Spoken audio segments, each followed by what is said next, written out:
Ya, jadi kalau kamu punya uang 1 miliar, kok ingin 1 miliar 100, ingin 1 miliar 200, itu cara ngitung bukan uang. Ya Allah, siapa yang bisa kenyang dari rahmatmu? Karena rahmat Allah tidak terbatas. Sudah Gusti, tenang saja. Meskipun saya gini, rahmat Anda tidak akan habis. Sehingga waroi ada ilmunya, tomak juga ada ilmunya. Termasuk ragus itu juga ada ilmunya. Misalnya begini, ini contoh rakus yang ada ilmunya begini. Ini saya beri contoh. Mungkin yang boleh niru orang-orang soleh, kalau nggak soleh jangan.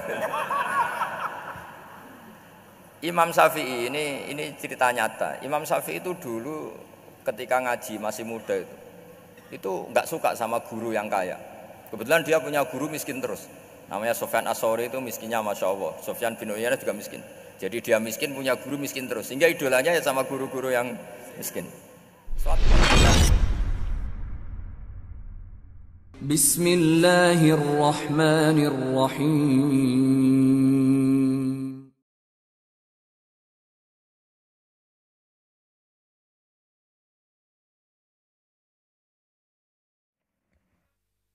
Assalamualaikum warahmatullahi wabarakatuh.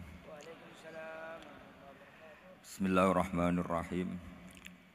Tabarakalladzi nazzala al-furqana ala 'abdihi liyakuna lil 'alamin nadhira. Allahumma shalli wa sallim ala sayyidina Muhammadin wa ala alihi wa sahbihi ajmain, amma ba'du. Yang sangat saya hormati Habib Hasan Toha Putra Al-Munawwar, Bapak Rektor, Bapak Direktur RSI, semua pengurus yayasan yang saya hormati, juga teman-teman baik yang putra maupun putri yang kami hormati. Niki ngaji bareng ya, terus ini bukan acara diskusi tapi acara nopo? Ngaji. Saya mau ngaji tentang ayat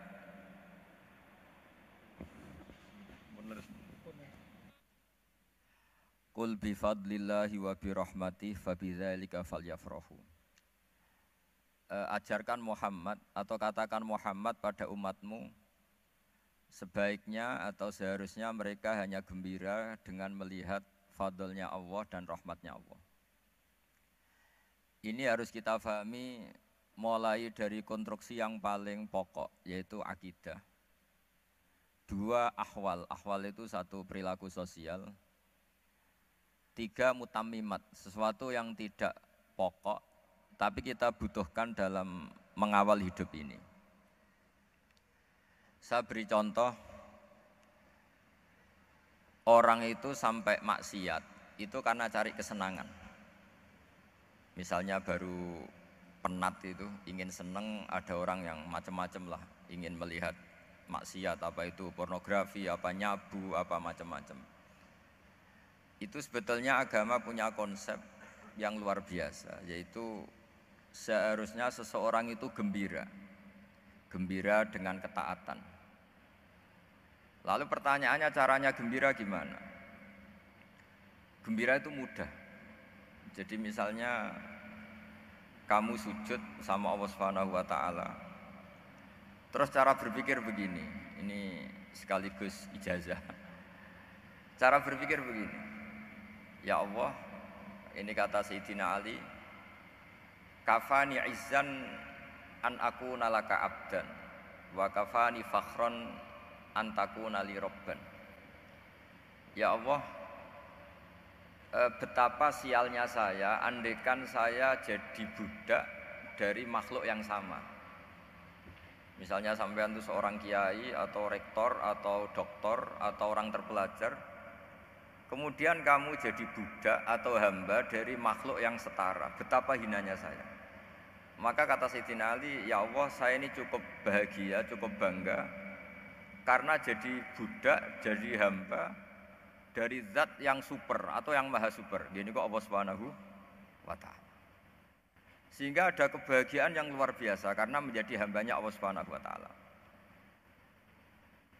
Setelah bangga dengan jadi hambanya Allah, maka kita akan malu. Malu misalnya, kok saya bahagia itu nunggu melihat pornografi, melihat maksiat. itu terus menjadi malu. Kenapa saya bisa didikte oleh hal-hal seremeh itu? Ya, kita malu karena didikte oleh hal-hal yang seremeh itu. Karena kita didikte oleh nafsu. Jadi izzatun nafsi, satu harga diri seseorang itu harus dihidupkan untuk hanya tunduk kepada Allah Subhanahu wa ta'ala. Sehingga Nabi itu melatih satu logika tarkul ma'asi. Nabi itu dulu ketika ada seorang pemuda yang ya karena mungkin pemuda ya, dia itu mau masuk Islam, tapi uniknya kata pemuda tadi, saya masuk Islam tapi asal dibolehkan bebas zina. Jadi ini agak sableng gitu. Jadi mau masuk Islam syaratnya dibolehkan apa? Zina atau free sex gitu. Karena orangnya agak hiper. Itu Nabi tidak langsung mengancam dengan neraka ndak. Ketika mau pamit gitu semua sahabat melarang. Mah itu jangan, kamu jangan suan Nabi, itu permintaan yang enggak masuk akal.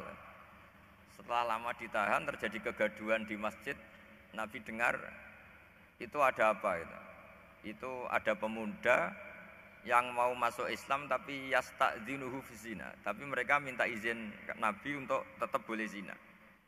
Kata Nabi, pemuda itu suruh masuk, suruh menghadap saya. Ketika menghadap Nabi, saya ulang lagi, ketika menghadap Nabi, Nabi mengajarinya itu luar biasa. Nabi tidak langsung mengancam dengan neraka atau dengan azab itu enggak, tapi kata Nabi, atuhibbuhu li ummik. Kamu suka kalau ibu kamu itu jadi demenannya orang banyak. Oh enggak ya Nabi, yang demen ibu saya tak bacok kan. Karena ini ya agak preman, di mana-mana orang nakal agak preman. Terus atuhibbuhu li bintik. Kamu suka kalau putri kamu ya digitukan orang-orang. Oh ya enggak Nabi, yang gitukan putri saya tak bacok. Atuhibbuhu li kholatik. Kamu suka kalau bule kamu digitukan. Atuhibbuhu li ammatik. Kamu suka kalau saudara bapak kamu digitukan. Nabi itu mengeset ya. Cara sekarang itu cuci otak mungkin. Nabi itu meluruskan otaknya anak muda itu betapa buruknya zina. Cara bahasa Arab ditakbih. Betapa buruknya zina. Kamu suka kalau korbannya ibu kamu, putri kamu, bude kamu, bule kamu. Sehingga orang itu matur ya hasbuka ya Rasulullah, ini sudah cukup. Saya tidak pernah melihat sesuatu seburuk zina. Jadi fa'alqallahu fi qalbihi bughdaz zina. Kemudian Allah meletakkan di hatinya, menanamkan benci zina. Sehingga akhirnya pemuda tadi menjadi iffah, menjadi menghindari zina. Artinya begini ya, ini mungkin yang lolos dari para kita sebagai dai, kita tidak belajar banyak tarbiyahnya Rasulullah Shallallahu Alaihi Wasallam. Jadi kalau kita benci maksiat itu jangan hanya ditahdzir, ditakutkan neraka itu enggak, jangan hanya itu, tapi di logika. Ini Pak, Oh, sama iya. kurang dekat. Oh, iya. Sama kurang dekat. Jadi kalau kita menghindari maksiat itu selain karena takut azab, itu ada logika, ada rangkaian pikiran yang menjadikan kita anti satu perbuatan apa maksiat. Jadi misalnya gini ya, kira-kira ginilah kalau contoh gampang itu. Ada orang gitu ya, nyanyi dengan pakaian yang mungkin pornografi gitu. Mungkin pemuda-pemuda ingin melihat itu, tapi bisa diobati gini. Kok enak dekne mergawe kok tak bayari, aku kehilangan duit. Meskipun dengan logika yang agak serampangan, yang penting menjadi kita ini punya harga diri untuk tidak tergantung hal-hal seperti itu. Sehingga Nabi itu cara menggambarkan tadi mulai atuhibbuhu li ummik. Kamu suka kalau ibu kamu jadi demenannya orang lain. Pemuda tadi bilang yang demen ibu saya mau saya bunuh. Ditambah lagi atuhibbuhu li bintik. Bagaimana kalau korbannya putri kamu, bule kamu, bude kamu. Sehingga terus si pemuda tadi betapa buruknya zina. Betapa murahnya zina. Akhirnya pemuda tadi al-qawwa fi qalbi bughdaz zina. Terus kemudian pemuda tadi itu sangat membenci dengan apa? Perzinahan. Nah, pikiran-pikiran seperti ini harus kita tanamkan. Harus kita tanamkan supaya orang itu benci melakukan maksiat. Karena satu memang takut suhtullah, takut dibendu Allah atau dibenci Allah. Dua memang logika kita mengarahkan tidak maksiat. Nah ini yang terkait Unisula yang nangani kedokteran, nangani medis. Sesuatu yang dilarang Allah itu pasti madharat. Maka untuk melarang seseorang bergantung sama narkoba misalnya atau hal-hal yang bahaya pada fisik, itu satu tentu bagi ahlullah, tentu karena takut Allah. Tapi banyak masyarakat yang memang benar-benar bisa meninggalkan narkoba karena efek buruknya narkoba, efek buruknya apa? Ganja. Itu kita tanamkan sedemikian rupa bahwa itu mengakibatkan sakau, mengakibatkan tidak sadarkan diri, mengakibatkan kebangkrutan ekonomi macam-macam. Sehingga mereka benar-benar benci sama yang namanya narkoba. Jadi di antara manhajul Quran itu kalau mentakbih, memburuk-burukkan maksiat itu mesti dikritik innahu kana fahisyah, innahu kana fahisyata wa maqta wa sa'a sabila, innahu kana fahisyata wa sa'a sabila, diulang beberapa kali. Sehingga dibutuhkan kecakapan untuk menganggap satu hal yang buruk itu fahsyah, sesuatu yang enggak rasional, sesuatu yang tidak positif, sesuatu yang pasti berdampak negatif. Sehingga kalau misalnya tadi dibacakan oleh qari kuntum khaira ummatin ukhrijat linnasi ta'muruna bil ma'ruf wa tanhauna 'anil munkar. Untuk berhenti dari kemungkaran itu satu takbihun litilkal munkar atau litilkal munkarat, bahwa munkarat itu kita cap, kita stigmasi bahwa itu buruk sekali. Seperti Nabi mengajarkan pemuda tadi, masa kamu suka ibu kamu digitukin lelaki lain, putri kamu, bulik kamu, bude kamu, sehingga orang ini pikirannya termindset betapa buruknya zina. Sama seperti kita sukses memindset betapa buruknya narkoba, betapa buruknya bahan-bahan terlarang.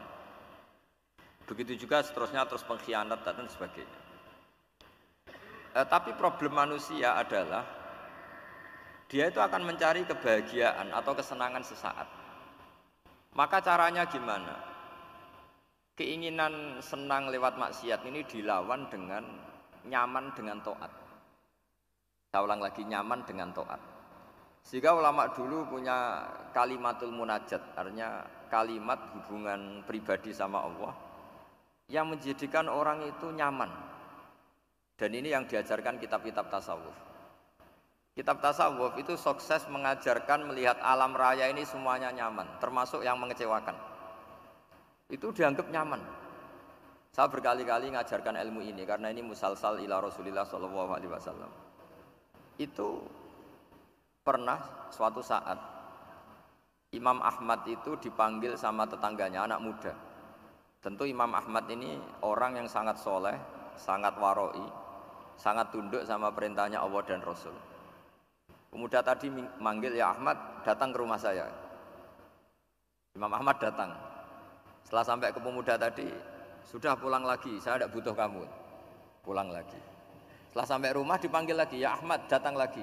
Datang lagi. Oh, saya tidak jadi butuh, pulang lagi. Sampai 3 kali. Dan itu perangai ekspresi Imam Ahmad itu atau ulama lain yang sesoleh beliau itu nyaman, indah. Beliau tetap senyum-senyum, nyaman itu. Beliau tidak tersinggung, tidak terprovokasi, pokoknya tidak tersinggung, kelihatan nyaman. Lama-lama pemuda ini terus tanya, ya Ahmad, kamu saya perlakukan seperti ini kok tidak tersinggung? Kamu senyum-senyum saja, happy-happy saja. Jawabnya Imam Ahmad itu unik. Wahai pemuda, saya kamu panggil itu senang sekali.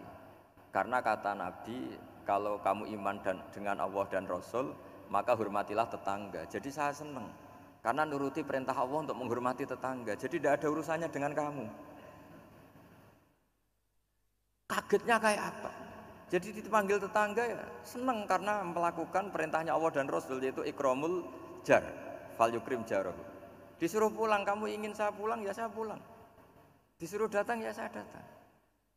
Jadi saya tidak tersinggung, saya tidak ada urusan dengan kamu. Urusan saya dengan Allah Subhanahu wa ta'ala. Itu kalau bapak-bapak istrinya ngomel terus sabar itu ya bagus. Saya tidak punya urusan. Kalau kamu terprovokasi oleh istri, berarti kamu didikte oleh makhluk. Masa seorang rektor didikte makhluk? Kan tidak keren.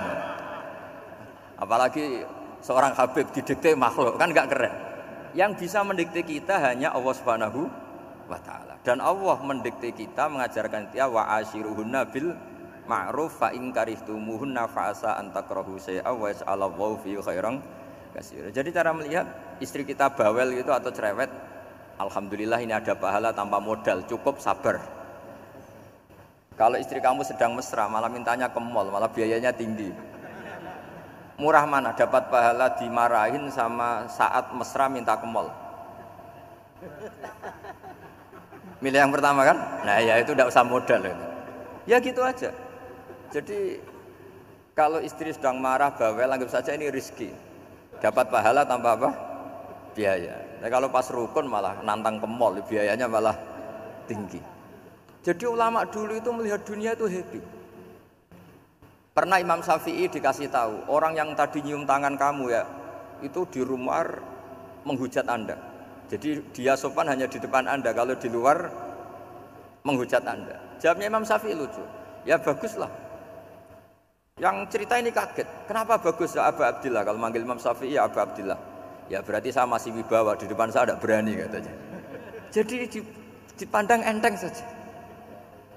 Jadi kalau kamu di depan kamu istri kamu tidak berani belanja, tidak ada kamu belanja banyak, anggap saja Anda wibawa. Jadi enteng saja. Pernah Imam Syafi'i dikasih tahu, separuh dari kampung Anda itu gak suka kamu. Ya baguslah. Kenapa? Oh nak rukun malah bakal utang katanya gitu. Kira-kira yang utang tuh yang rukun apa yang neng-nengan? Yang rukun. Jadi enteng saja. Masyhur itu makalahnya Imam Syafi'i.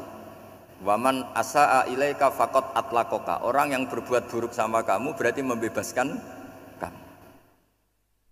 Kalau saya sedang nenengan sama Habib Hasan Toha Putra, beliau naik Alphard nggak nawarin saya sah karena baru nenengan. Tapi kalau sedang rukun malah harus repot mana? Rukun sama tidak rukun? Repot rukun sebetulnya. Jadi Imam Syafi'i itu happy saja. Kalau sedang rukun sama tetangga ya dianggap rukun itu satu kenikmatan. Sedang tidak rukun ya dianggap satu kenikmatan. Jadi orang dulu itu serilek itu melihat dunia.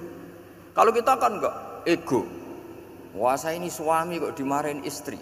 Wah ini egonya bangkit. Padahal egonya bangkit itu ada kebodohan di situ. Yaitu seorang rektor didikte seorang istri, seorang makhluk. Apalagi kalau Anda daftar wali itu tidak akan jadi wali. Ini wali kok tunduk sama makhluk. Karena didikte apa? Makhluk. Maka Imam Ahmad ketika tetangganya bully gitu ya santai saja, beliau happy. Ketika pemuda tadi iskal janggal, kenapa kamu gak tersinggung ya Ahmad? Memangnya saya harus tersinggung gimana? Kan tak panggil tidak jadi, tak panggil tidak jadi. Hei pemuda, saya ini tidak punya urusan dengan kamu. Saya nuruti kamu karena perintahnya Allah. Saya senang melakukan perintah Allah, harus berbaik sama kamu. Sampai 3 kali. Jadi kebahagiaan ini pula yang harus kita latih dalam melakukan ketaatan. Tapi kalau kita sudah tidak bahagia dengan taat itu bahaya sekali.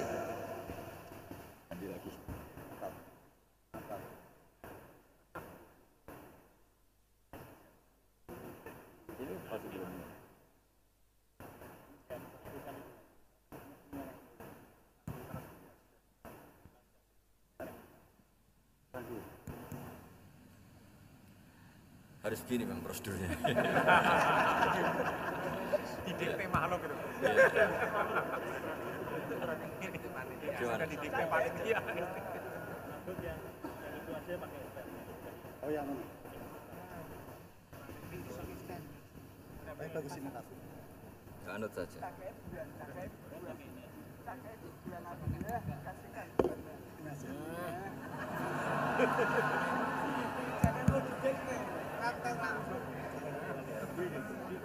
Ya. Sudah, ini sudah bisa. Oh,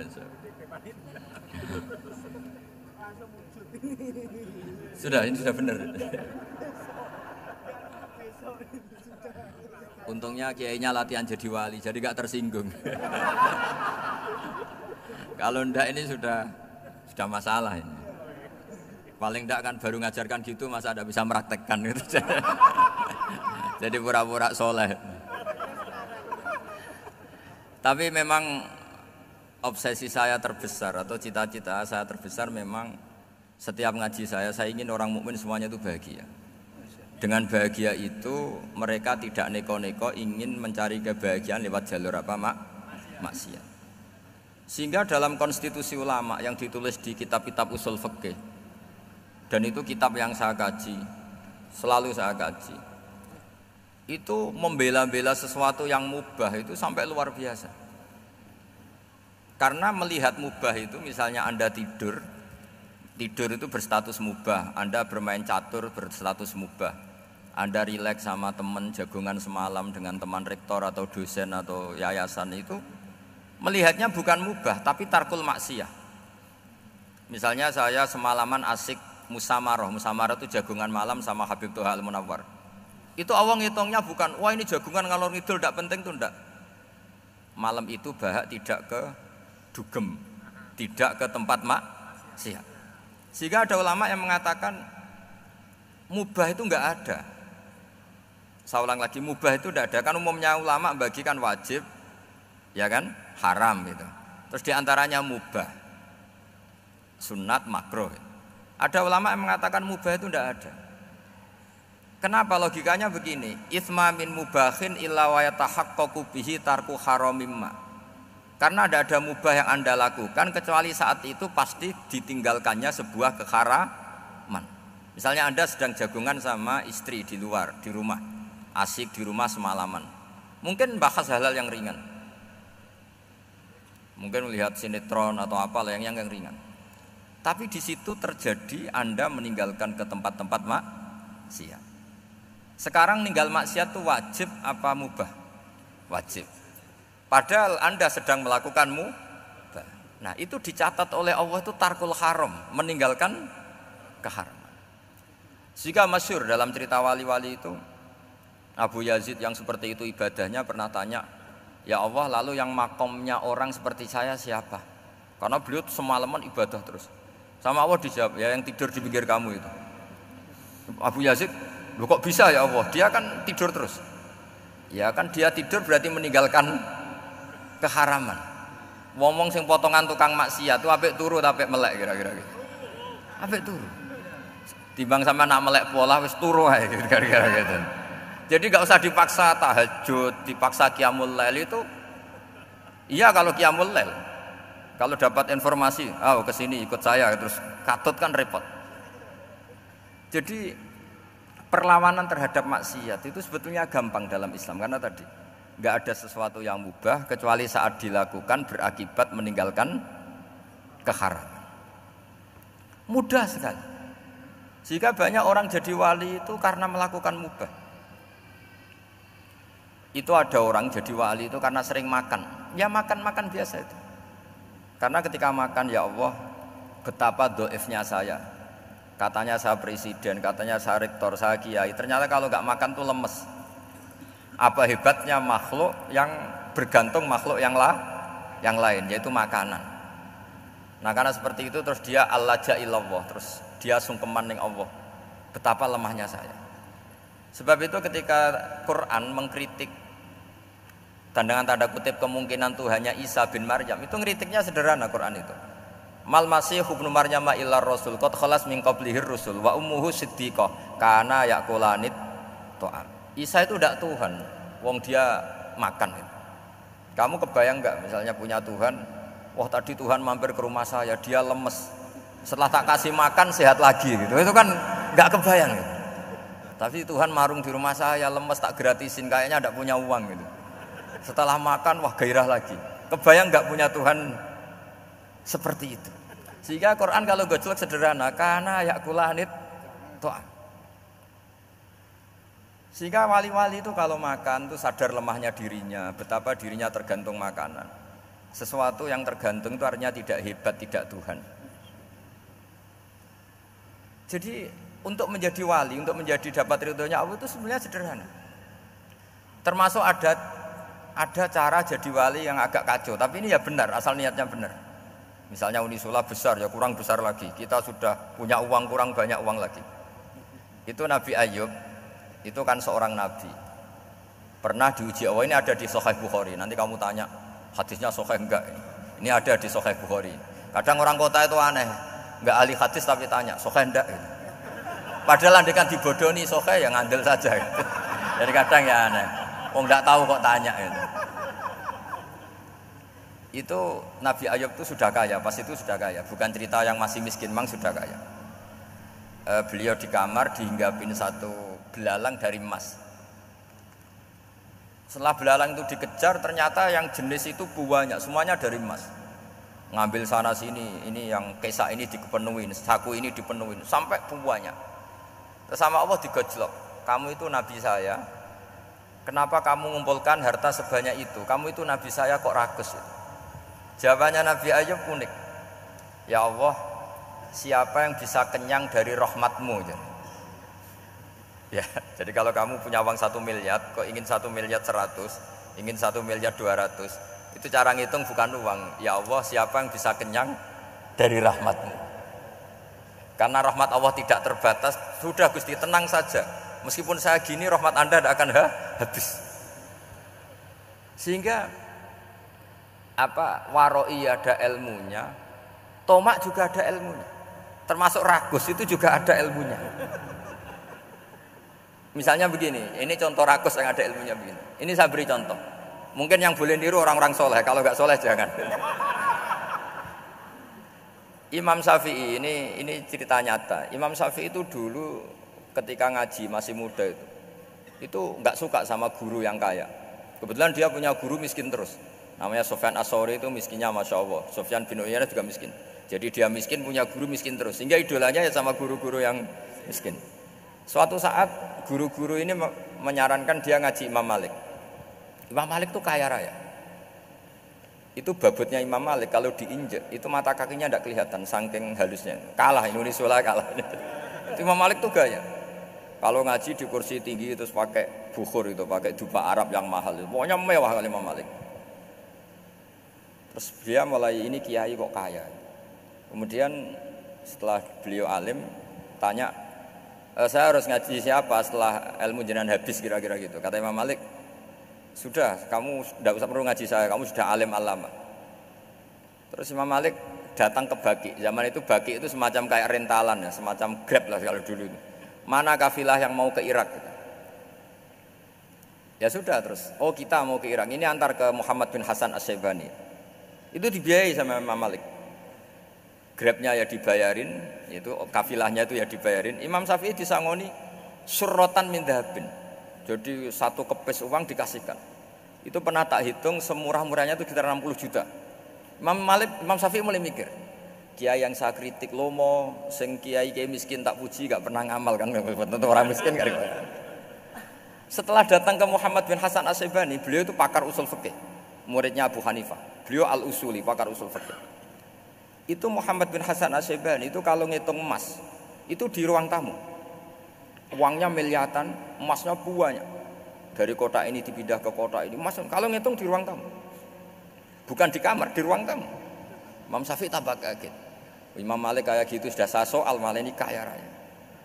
Setelah Imam Syafi'i kelihatan kaget, digojlok sama Muhammad bin Hasan As-Syaibani karena beliau senior. Ata'jabu min hadza, kamu aneh melihat ini? Iya. Kenapa? Ulama kok kaya raya. Terus kata Muhammad bin Hasan, ya sudah, uang ini tak kasihkan orang-orang fasik, binti gue demenan, gue nyabu, gue macam-macam. Oh jangan, nanti dipakai maksiat. Oh jenengan mawon sing suka. Semenjak itu Imam Syafi'i rubah mindset. Jadi kalau kampus ini ingin akreditasi A, ingin mulia, ingin apa, kamu ridho kalau yang punya prestasi seperti itu adalah orang-orang fasik. Ridho enggak? Enggak kan? Maka didoakan ini. Nah itu namanya berpikir secara usuli. Kamu jangan hanya nuruti karena berpikir waroi terus kamu benci kekayaan, benci pangkat, benci apa, enggak bisa seperti itu. Karena pangkat dan kekayaan ketika dikelola secara kesolehan maka akan menjadi energi positif yang luar biasa. Semenjak itu Muhammad bin Hasan As-Syaibani berhasil mendidik Imam Syafi'i. Sampai akhirnya keterusan Imam Syafi'i berpendapat kalau orang Islam bisa bikin rumah tingkat kok punya rumah reok itu haram kata. Akhirnya keterusan. Kalau bisa jadi bupati kok jadi ketua RT juga haram. Karena al-Islam ya'lu wala yu'la alaih. Islam itu luhur bukan bisa diluhurin. Sehingga rata-rata orang Syafi'iyah termasuk kiai-kiai Indonesia itu rata-rata ya agak-agak politikus. Ya agak-agak kedonyan, mungkin sebagian kedonyan tenan gitu. Karena nggak ridho gitu loh. Kalau kesempatan itu dikuasai orang fasik kemudian menjadi kekuatan maksi. Coba kalau bupati itu orang yang fasik, kemudian programnya supaya rakyat seneng semalaman dangdutan yang purno misalnya, supaya rakyat seneng dibolehkan dugem, dibolehkan judi. Tapi kalau yang jabat orang soleh kan ada beberapa perda yang menolak penyakit apa? Masyarakat. Jadi kamu jangan melihat bahwa kepangkatan ini hanya sebagai alat korupsi, alat otoriter, enggak. Asal kena orang soleh, maka ini menjadi energi kesolehan atau energi positif. Sebab itu ketika Allah muji para nabi yang soleh, diantaranya disifati apa? Faqad ataina ala Ibrahim al-kitab wal hikmata, terusannya ayat wa atainahum mulkan azim. Dan Nabi Ibrahim dan keluarganya tak kasih kerajaan yang besar. Nah sekarang masih banyak orang yang cara pandang ngapain bikin Unisula yang megah, ngapain berambisi punya akreditasi A dan sebagainya. Menyoal seperti itu salah secara usul fikih. Karena secara usul fikih kesempatan yang baik tentu harus diperjuangkan oleh orang-orang yang soleh. Karena ini supaya jadi otoritas yang positif. Itu dulu ada latihannya.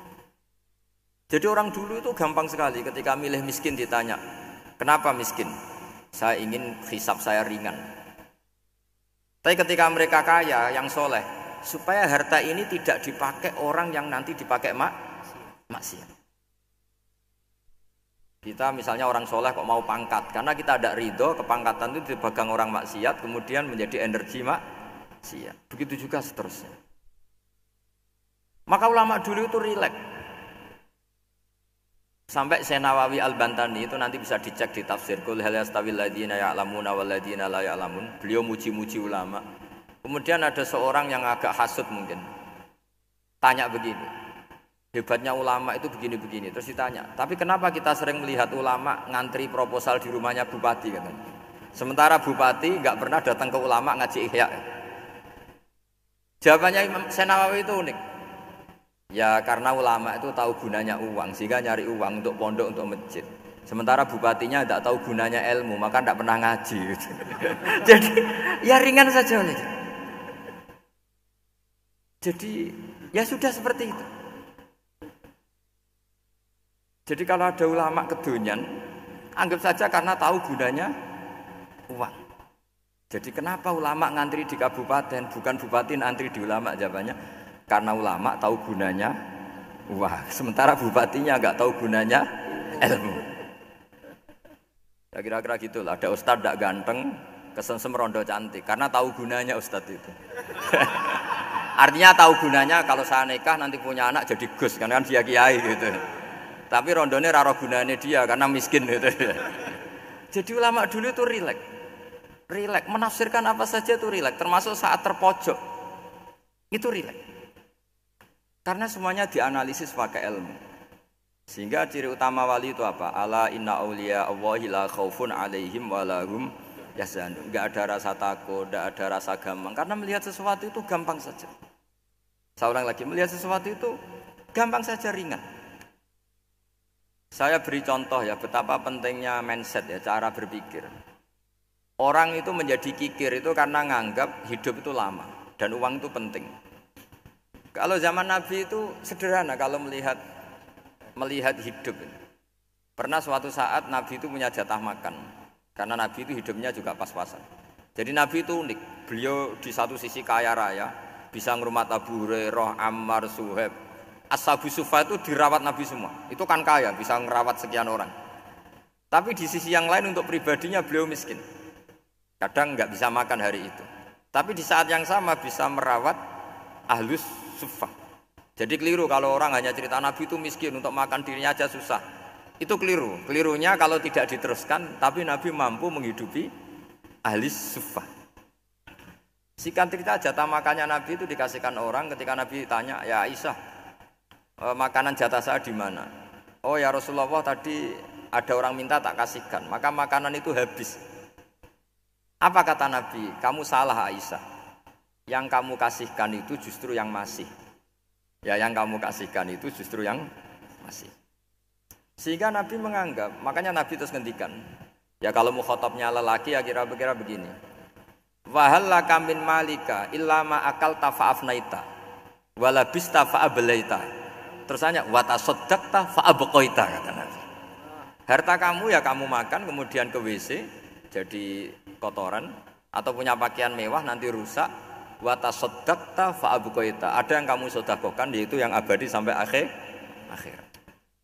Sehingga banyak pengusaha yang mencintai saya setelah tak ajari hadis itu.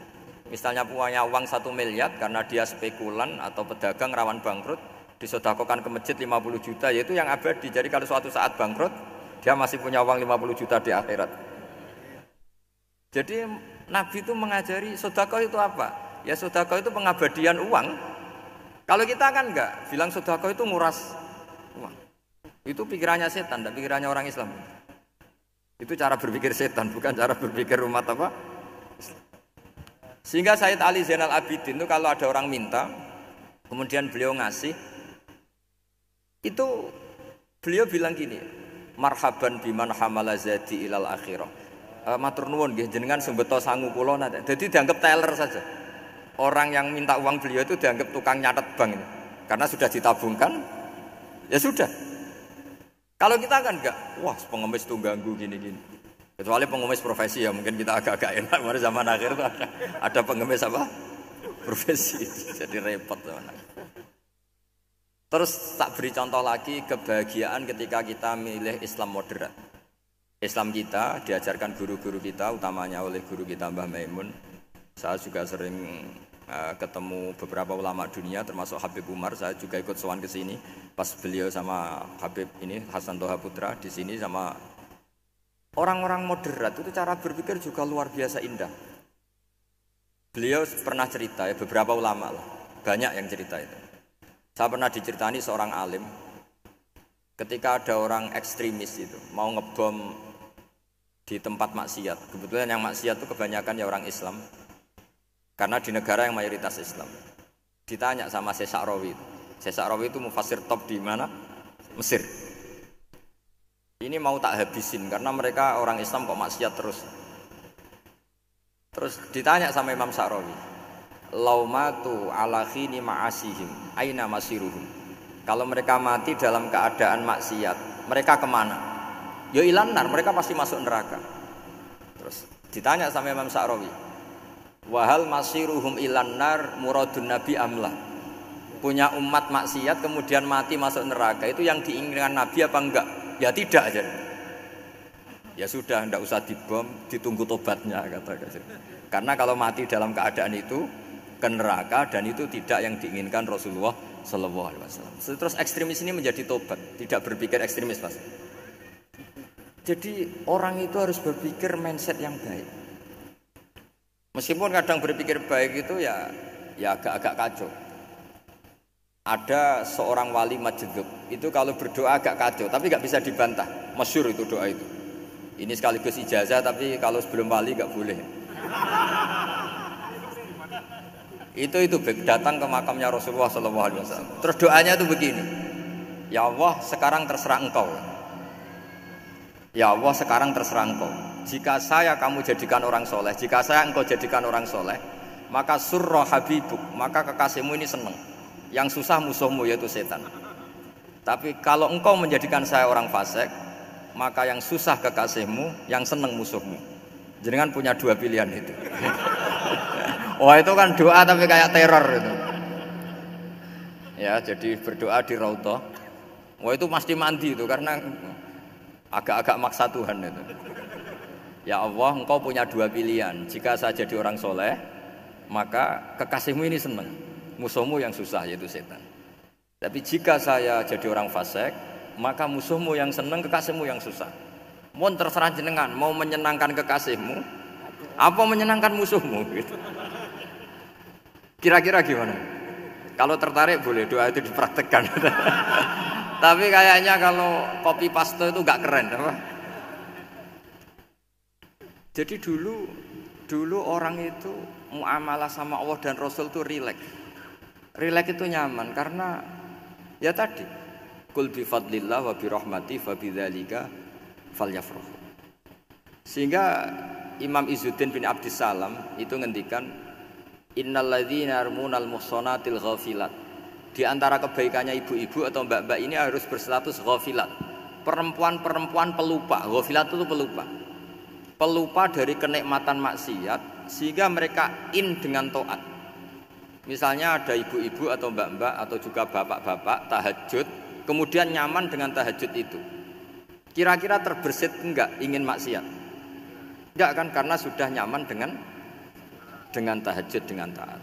Maka dibutuhkan kenyamanan dalam beribadah. Sebab itu ala bidzikrillahi tatmainnul qulub. Makanya saya termasuk kiai yang setiap ngaji itu happy, seneng. Karena ini untuk kampanye, seneng dengan ngaji, dengan taat itu sudah luar biasa. Kayak apa kalau mereka senengnya kalau nunggu melakukan maksiat. Jadi termasuk bentuk perlawanan kita terhadap maksiat adalah usahakan kamu tuh sebahagia, seneng dengan taat. Istiqnas billah, mu'anasah billah, farah billah, itmi'nan tumakninah billah. Sehingga ini mencukupkan kita tidak berkebutuhan maksiat. Meskipun kita ya manusia, pasti suatu saat atau sudah pernah maksiat. Serah usah diceritakno lah, itu mesti gitu. Lah orang-orang dulu itu orang yang sukses mengelola bahagia ma Allah wa billah walillah. Sehingga wali-wali dulu itu jadi wali itu tidak mesti karena ibadahnya banyak, itu enggak. Mereka orang yang ibadahnya itu biasa. Biasa-biasa sekali. Ulama-ulama dulu ibadahnya biasa sekali. Tapi qulubuhum ma Allah, hatinya itu ma Allah. Itu ada seorang wali itu jadi wali, Umar bin Abdul Aziz yang dikenal khamisul khulafa. Khamisul khulafa. Di luar khulafa ar-rasyidin 4, di antara yang soleh adalah siapa? Umar bin Abdul Aziz. Itu ketika mau meninggal, itu senangnya bukan main. Itu semuanya nangis, beliau senang. Terus tanya, kenapa kamu senang? Memangnya saya kalau mati itu kemana aja? Ila khairi madhubin ilah, ke zat terbaik. Timbang urip mbek kowe bolet atau mbek arhamur rahimin gitu. Yaitu Allah Subhanahu wa taala. Jalaluddin Ar-Rumi ketika mau meninggal itu muridnya nangis semua, beliau marah. Kamu harusnya pesta karena saya mau ketemu kekasih saya, malah kamu tangisi. Goblok sekali kamu, katanya. Jadi orang-orang dulu itu luar biasa. Karena tadi mereka tidak ingin ketemu Allah itu dianggap problem. Harus sesuatu yang membahagiakan. Makanya wali-wali itu kalau berdoa begini. Wa khairu ayyami yauman alqa fih, dan jadikan hari terbaikku adalah hari ketika saya ketemu engkau ya Allah. Pernah dengar doa itu? Wa khairu ayyami yauman alqa fih, dan hari terbaikku adalah hari saat ketemu engkau. Aman kan enggak? Sampai matiku wedi. Saya tidak tahu wedi dosa apa wedi Israel apa wedi malaikat siapa? Mungkar nakir. Sebenarnya tidak perlu seperti itu. Karena cara pandang Nabi itu ini bisa dipraktekkan. Kalau kamu orang baik, mati artinya apa? Ya baik. Karena husnul khotimah. Kalau kamu orang yang buruk, itu kata Nabi, anggap saja mati itu akhir dari keburukan kamu. Nak kowe urip terus malah maksiat terus. Maka Nabi itu kalau ngajari kita berdoa gini, Allahumma ij'alil hayata ziyadatan li fi kulli khairin wal mauta rohatan li min kulli syarrin. Ya Allah, kalau saya hidup ya anggap saja ziyadah fi kulli khairin, berpotensi nambahi kebaikan. Kalau saya mati anggap saja ini akhir dari segala keburukan. Maka saya berkali-kali guyon. Makanya tradisi ulama-ulama NU, ulama-ulama pesantren, ya ada hanya NU, pokoknya ulama-ulama alim. Itu kalau ada orang mati, orang nakal gitu mati, ini saya gitu, itu hadirin mesti gak terima. Wapi enang di wong nakal. Tapi dipaksa sama kiainya, saya gitu, lama-lama dipaksa. Saya gitu, padahal yang atine kiai, wis ra iso maksiat meneh, wis saya gitu. Karena dengan mati berarti saya sudah tidak bisa maksiat lagi. Jadi Nabi melihat hidup dan mati itu segampang itu. Kalau al hayata ziyadatan li fi kulli khairin wal mauta rohatan li min kulli syarr. Coba kita ke depan itu kan ada potensi zina, potensi korupsi, potensi maksiat. Yang bisa menghentikan potensi itu apa coba? Mati ya, udah pinter ya. sudah maju berarti. Berani mati. Berani. Tapi jangan di sini ngel-ngelo panitia. Ya. Artinya yang selama ini kita risau dengan kematian, dengan apa? Nabi ngajari kita tadi. Allahumma ij'alil hayata ziyadatan li fi kulli khairin wal mauta rohatan li min kulli syarr. Ya Allah, jadikan hidup ini sebagai bekal menambah kebaikan, dan suatu saat kalau saya mati, semoga itu akhir dari segala keburukan. Jadi artinya Nabi itu ngajari kita itu positif terus. Sama seperti ulamanya tadi. Nak lagi rukun mbek tonggo ya sanggep ae kanca keapian. Nak nenengan ben ra utang ngoten. Dadi pokoke penak terus itu. Nak bojo lagi ngamuk alhamdulillah gak ngajak blonjo. Nak pas rukun ya alhamdulillah kok lagi rukun. Jadi gampang semua. Makanya ada seorang alim itu ngendikan begini, ada yang tanya, saya tuh dulu ketika kaya teman saya sering main ke saya, setelah saya miskin gak ada teman-teman yang ke saya. Dikira si Habib ini kebetulan orangnya Habib itu mendukung keluhan dia, ternyata enggak. Si orang alim itu bilang gini, malah bagus toh gitu.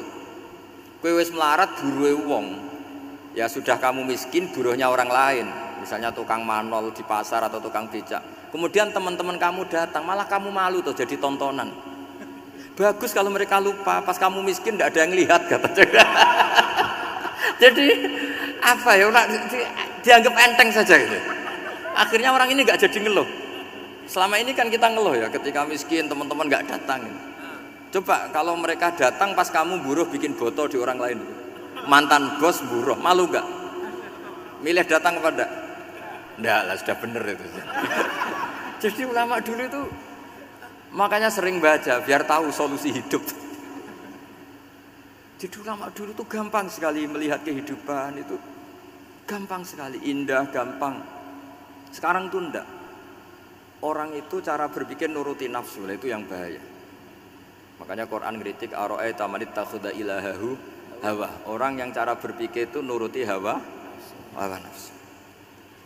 Kalau zaman Nabi, zaman sahabat, zaman ulama itu enggak seperti itu. Sehingga cara berpikir itu mudah.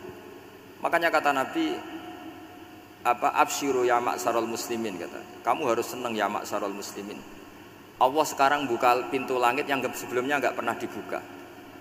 Dan Allah yubahi bikum malaikatah, dan Allah membanggakan kamu kepada para malaikatnya. Kenapa? Umatnya Muhammad, umatnya Rasulullah Muhammad SAW itu kalau sampean kepengen mati setiap saat itu baik, itu resepnya gampang kata Nabi.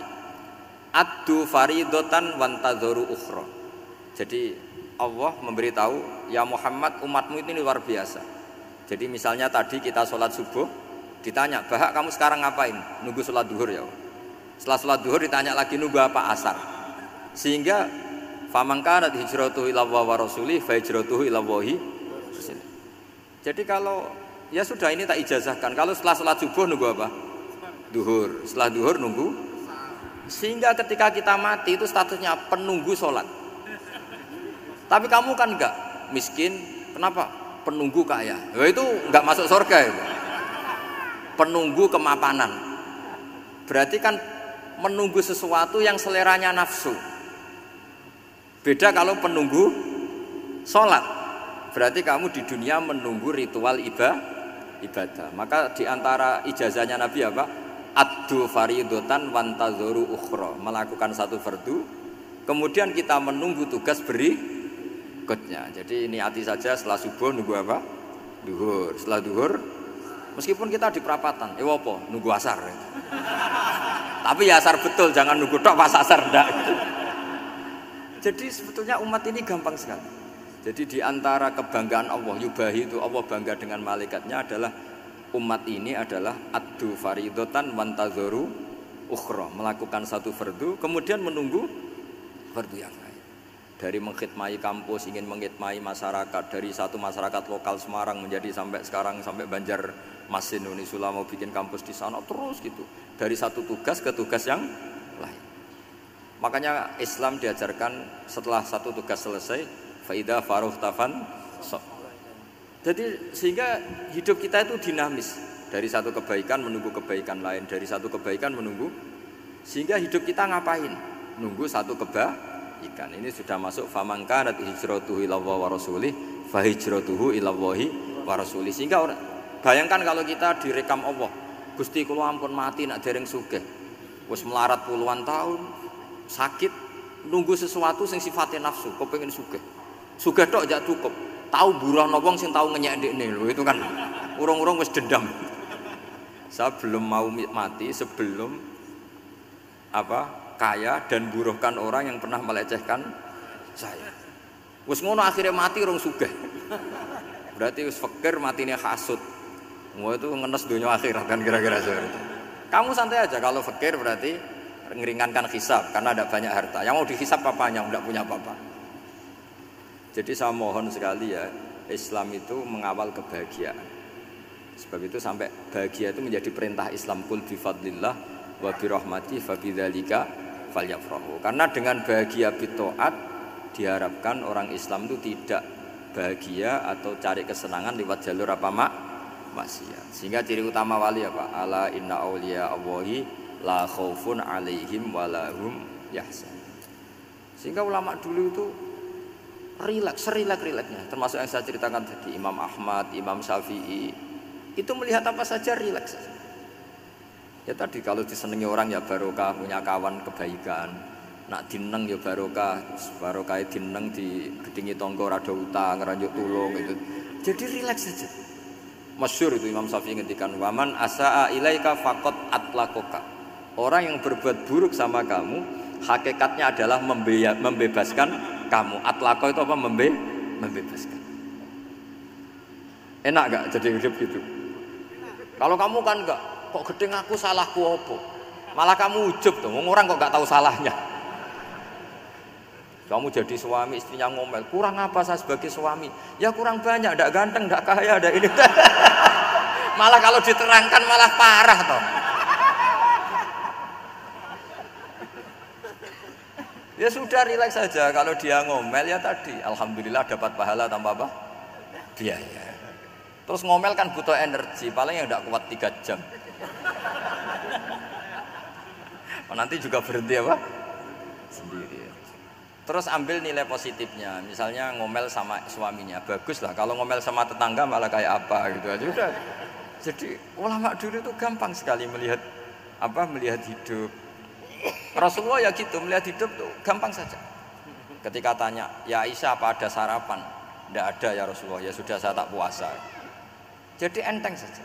Kadang-kadang beliau ingin puasa, ya puasa sunat, ada sarapan nggak jadi puasa. Rileks. Nabi itu rileks. Kalau ngajari kebaikan juga rileks. Nah sekarang itu banyak orang yang karena mungkin kurang baca, Islam itu kayak menjadi aturan yang bengis, yang repot, yang mengekang. Itu tidak seperti itu. Yuridu wa bikumul yusra wala yuridu bikumul usra. Allah menghendaki agama ini mudah. Sehingga ada sahabat di Imami Mu'ad itu baca Baqarah. Sahabat ini pekerja petani, mufarokoh ditinggal. Ketika Mu'ad lapor, ya Rasulullah ini ada orang munafik, tengah-tengah sholat mufarokoh saya ditinggal. Yang disalahin itu tidak yang ninggal tapi Mu'ad. Afattanun anta ya Mu'ad, kami itu tukang fitnah. Masa ngimami petani pakai surat Baqarah? Jadi yang disalahkan ini imamnya. Kalau kamu jadi imam, sholatnya ya yang cepat. Makanya terus banyak orang kecepatan karena tadi. Jadi Nabi itu enteng sekali. Jadi apa ya, Nabi itu beda dengan yang kita bayangkan, beda. Nabi pernah ngaji di masjid, kemudian ada tetangga lewat pakai cangkul ke kebun. Semua sahabat gerutu, ini orang tidak benar, ada Nabi ngaji ditinggal saja ke kebun, tidak ikut ngaji. Jawabannya Nabi, tidak, itu bagus, itu ikut sunnah saya. Kenapa ya Rasulullah? Dia kerjanya nyari halal, dan untuk menghidupi keluarganya itu juga ajaran saya. Sehingga yang ngaji ya ajarannya Nabi, yang nggak ngaji karena kerja mencukupi keluarga juga ajarannya Nabi. Segampang itu. Kalau kayaknya kamu kan, wes gak roh akhlak kan gitu. Nabi rileks saja nggak gini. Sampai bisa lihat itu di Ikhya, di bab Fadhailul Kasbi. Makanya ini penting sekali supaya orang itu berpikir Islam atau mendakwahkan Islam itu berdasar sanad ya yang muttasil yang pernah dilakukan Rasulullah SAW. Assalam guys, semoga barokah. Assalamualaikum warahmatullahi wabarakatuh. Waalaikumsalam warahmatullahi wabarakatuh. Insyaallah.